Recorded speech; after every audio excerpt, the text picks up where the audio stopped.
प्यारे दोस्तों, मेरा आप चैनल आप YouTube पे तो देखते ही हैं। और मेरा नाम केदारनाथ बब्बर है। मैंने कभी किसी को कोई गलत सजेशन नहीं दी और मैंने देश के उद्धार के लिए ही हमेशा बोला है। मेरा काम है, काम क्या, मेरी एक हॉबी है कि मैं चाहता हूं कि देश एक अच्छा बन जाए। लेकिन देश को अच्छा बनाने में अच्छी गवर्नमेंट चाहिए होती है। लेकिन इस मुल्क में अभाग्य है कि इतनी गवर्नमेंटें हैं कि काम ठीक होने देते ही नहीं है। कभी कोई पंगा डालता है। लेकिन एक और सबसे बड़ी प्रॉब्लम ये है कि जो आज हमारी सेंट्रल गवर्नमेंट मोदी जी काम कर रहे हैं, वो अपने अच्छे मन से करते हैं। लेकिन जो उनके सबॉर्डिनेट मिनिस्टर हैं या उनके वर्कर हैं, वो कोई ना कोई बेईमानी का रास्ता बना लेते हैं ताकि लोग तड़पते रहे और वो रिश्वत कमाते रहे। आज मैं आपको बता रहा हूँ, जेम में कई करोड़, कई 100 करोड़, अरबों रुपए की परचेज हो रही है। जेम इसका नाम है, ये गवर्नमेंट ऑफ इंडिया का पहले नाम था DGFT परचेज, ये मतलब परचेज डिपार्टमेंट सेंट्रल गवर्नमेंट था।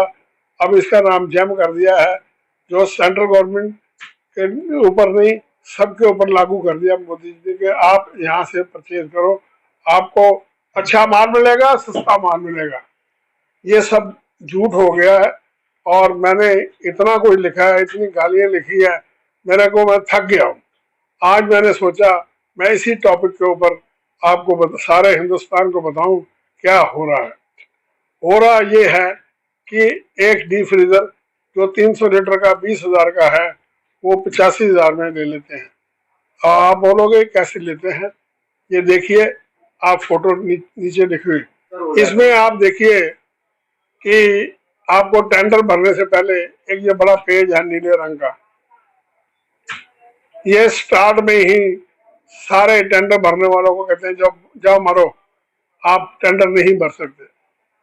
ये सबसे ओछापन, कमीनापन ये जेम वालों ने बनाया ताकि लोग डर के भाग जाएं। उसके बाद में एक आइटम खरीदने के लिए 2000 क्वेश्चन बना दिए।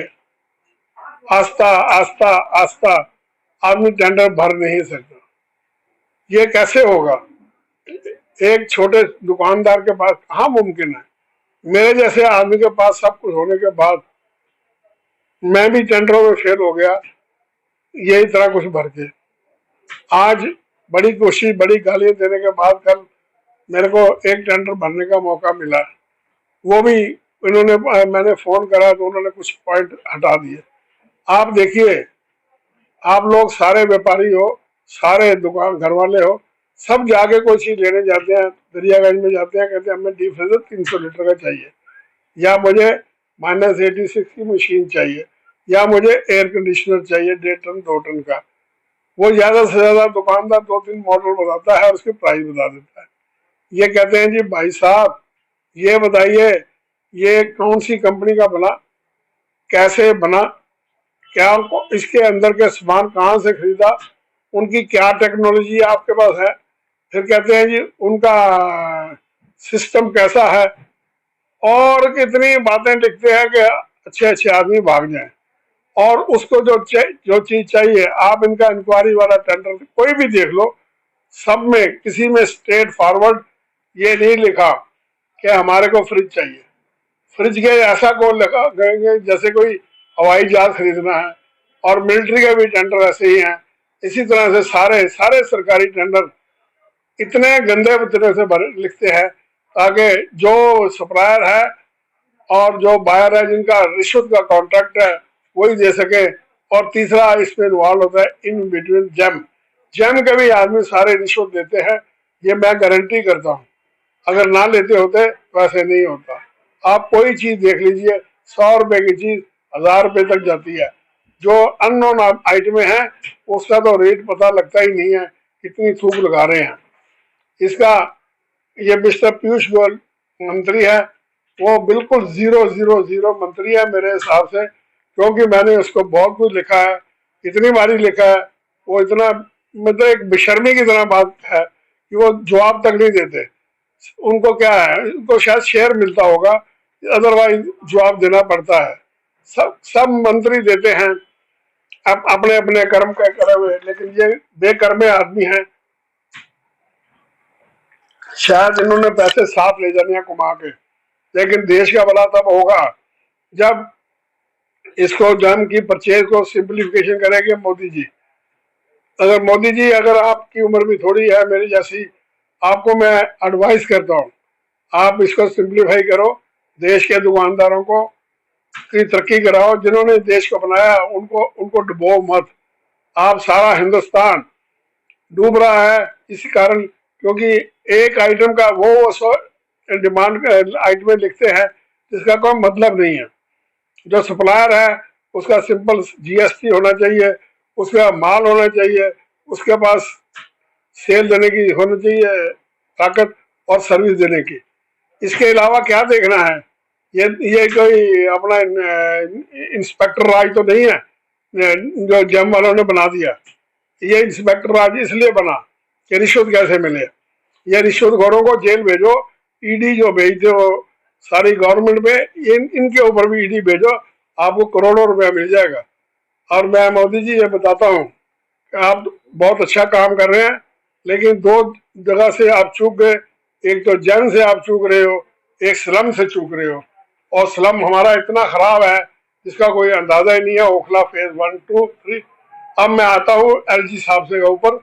एलजी साहब ने 2 दिन पहले अखबार में ये कहा कि सारा इंडस्ट्री एरिया साफ करेंगे, लेकिन ओखला फेज 1 और 2 का नाम गैप कर दिया।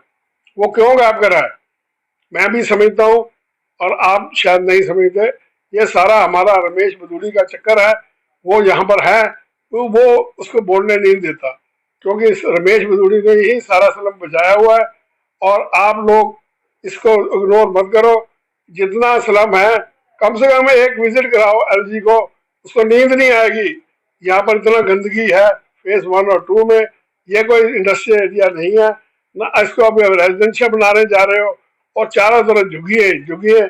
क्या डीएलएफ ने कई लाख करोड़ का मकान बना दिए हैं, उसके मकान जो धक्के खा रहे हैं, और हम लोग खुद धक्के खा रहे हैं। जब मैं आता हूँ तो मैं ईश्वर जानता रोज 5 गालियां देता हूँ बीजेपी को, क्योंकि मैं बीजेपी का भगत हूँ।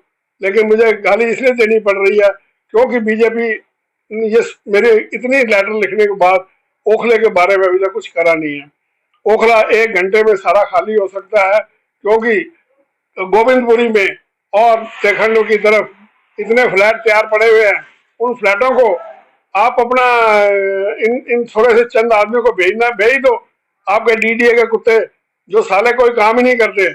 मैं बड़ा हैरान हूँ किस लिए काम नहीं करते, और इसलिए काम नहीं करते क्यों उनको पैसा जहां से आता है उसका काम करते हैं। तो ये कब तक चलेगा? ये देश में कब तक चलेगा आप ये बताओ। ये क्या है, एक दिन तो आदमी थक जाता है ना जी। जैसे मैं थक गया हूँ, मैं 20 साल से लिख रहा हूँ, मेरी प्रॉपर्टी भी फंसी हुई है। मैं आज मेरी बीवी मर गई, अब मैं भी मरने वाला हूँ। तो कब कब कब आपको अकल आएगी? आपकी अकल को अपने मन से निकाल सोचो कि आप लोगों ने कितनी गलती करी है। आपने वायदा करा था कि हम स्लम को हटाएंगे, और ये स्लम जब तक नहीं हटाओगे तब तक देश का भला नहीं होगा। आप कभी ओखले में आदमी भेजो, किसी आपने एलजी का तो बोलो, एलजी भी नहीं उठ सकता क्या? आपका कोई मंत्री है, कोई बीजेपी का आदमी है जो सारा इसके फोटो ले? अरे सबसे वर्स्ट बात तो ये है, एंकर कुत्तों की तरह भोंकते हैं टीवी पे। तो ये एंकर इधर नहीं आया ओखला में 2 में मैंने इतना कुछ लिखा है, आगे फोटो खींच के रोज टीवी पे बोले यहाँ के बदूड़ी को और यहाँ के एमएलए साई राम पहलवान को कि तुमने क्या करा। ये सारे वोट लेते हैं, जख मारते हैं और फिर जीत जाते हैं रिश्वत से। ये काम कब तक चलाओगे भाई साहब? पढ़े लिखे इंसान बनो, और तभी ये देश का भला होगा और देश को सुधारो, देश सबको सुधरेगा। अगर आप मुझे अपना एक 5 साल का टाइम दो और पावर दे दो कि आप इस एरिया को डेवलप कर दो, मैं गारंटी करता हूँ शंघाई रोड ना बना दूं अपना एमपी रोड को 2 साल के अंदर, तो मुझे पकड़ लेना। और 2-3 साल में सारा ओखला नया हो जाएगा, सारे आदमी शिफ्ट हो जाएंगे, और मैं जो तुगलकाबाद किला है खाली करा के इनको जेल में भेज दूंगा, क्योंकि ये इसी के लायक है कि किले अपना हमारी धरोहर को फर्क में बैठे हैं और जिसका सुप्रीम कोर्ट की बात की नहीं मानते, कैसा ये मुल्क है। सुप्रीम कोर्ट से भी मैं चीफ जस्टिस से रिक्वेस्ट करता हूँ अपनी इज्जत बनाओ, और हाई कोर्ट से भी बोलता हूँ अपनी इज्जत बनाओ और अपने ऑर्डर को इस्तेमाल करो ताकि ये अपना टुकड़ा का किला खाली हो। धन्यवाद।